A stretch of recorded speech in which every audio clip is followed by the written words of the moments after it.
Nakaligtas nga po mga idol ang Golden State Warriors laban sa Toronto Raptors matapos silang manalo dito 117-110 na pinangunahan ni Jimmy Butler na nagtala ng 17 points, 11 rebounds, 12 assists kasama na ang game-saving block para maselyuhan ang panalo. Nag-step up rin naman dito sina Draymond Green, 21 points at si Quentin Post na merong 18 points upang maprotektahan ang pwesto bilang number 6 sa West sa kanilang record na 41 wins, 29 losses. Pero sa kabila ng pagkapanalo, nananatiling questionable kung may papanalo pa nila mga susunod na game matapos magtamo ng injury si Stephen Curry. Nangyari nga ito nang hindi maging maganda ang kanyang pagbagsak sa third quarter matapos ang ginawang play. Kaya napilitan itong pumunta sa locker room at hindi na bumalik pa. Base sa balita, sasailalim si Curry sa MRI upang malaman nila ang tunay na kalagayan nito at kung hanggang kailan siya mawawala.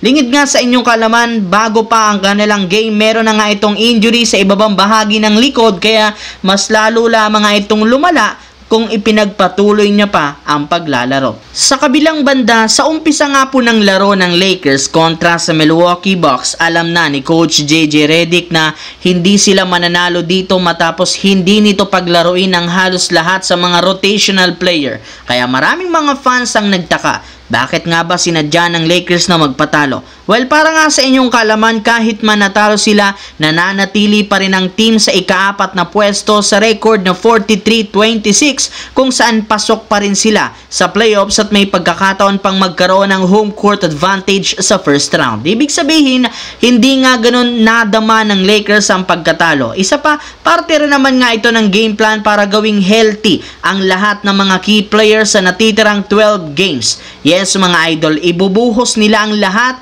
upang manalo at umabante pa itaas sa West. Mismong si Coach JJ Redick nang nagbulgar na umaasa siya na magiging available na sina LeBron James at Rui Hachimura next game laban sa Chicago Bulls. Wala na rin naman silang iniinda ngayon kaya expected na makakapaglaro na ang mga ito. Sa madaling salita, plano ng Lakers na kumplituhin ang lineup sa mga susunod na laro ngayong linggo. Sa kabilang banda, kamakailan lamang may lumabas na balita na nalalapit na nga po ang pagbabalik ni Anthony Davis sa lineup ng Dallas Mavericks matapos siyang mag-practice sa G League na Texas Legend. Isa nga itong sinyales na pipilitin pa rin talaga ni Anthony Davis na maglaro sa Dallas Mavericks ngayong season kahit man wala na silang pag-asang mag-compete laban sa mas malalakas na koponan sa Western Conference matapos magsunod-sunod ang injury ng kanyang mga kakampi sa pagiging out for the season lalo ni Kyrie Irving. Pero kahit gaano kagusto ni Davis na bumalik,